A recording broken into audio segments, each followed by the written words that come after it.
Penktadienį Prancūzijos lietuvių bendruomenė kvietė į koncertą Laisvės vardu. Dariaus Mažinto ir Martyno Švėgždos Von Becker duetas sukūrė ypatingą šventę.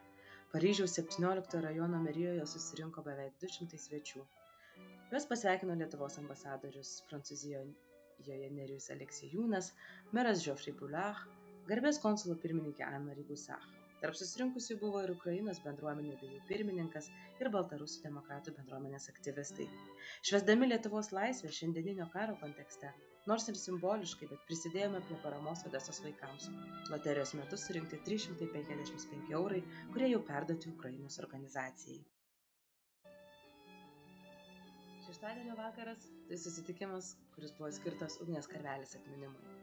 Dalyvaujant jo sūnui ir anūkams, Ugnės bičiuliams ir profesiniams partneriams iš UNESCO, prisiminimais dalinosi visi.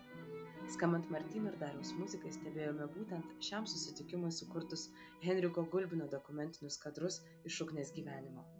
Vakaro metu skambėjo ir prancūziškos bei lietuviškos ištraukos iš jos romanų Rytoj traukinių nebus. Istorijos netilo iki vidurnakčio. Sekmadienis. Į Prelato Jono Petrošiaus lituanistinę mokyklą Paryžiuje sugužėjo visas būrys vaikų, jų tėvelių, senelių ir bičiulių. Visi buvome užburti menininkės Ilonos Miknevičiūtės kūrybinėmis dirbtuvėmis, kabančiųjų sodų gamyba. Rišom, šnekučiavomės ir gerėjomės. Na, o šventė ir visą šventinį savaitgalį vainikavo tautiška, visų kartų sugiedota giesmė. Vienybė tai žydi. Ačiū visiems renginio rėmėjams ir partneriams. Na, o svarbiausia, jums, mielieji renginio svečiai. Iki kitų pasimatymų.